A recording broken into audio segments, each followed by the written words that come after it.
moment. What's the question? More of a situation. A gentleman in exam 3. What's the problem? That is the problem. We're not sure. Do you have the chart? Right here. Not much here, is there? No, doctor. No obvious physical trauma. Vitals are stable. Name? No, sir. Someone drop him off? Maybe we can speak to them. Let's get some background on this file. No ID. Nothing.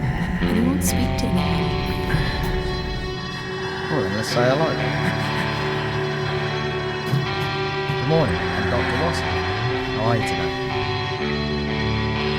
How are you today? Look, son, you're in a safe place. We want to help you in whatever way we can, but you need to talk to us. We can't help you otherwise. Now, what's happened? Tell me everything.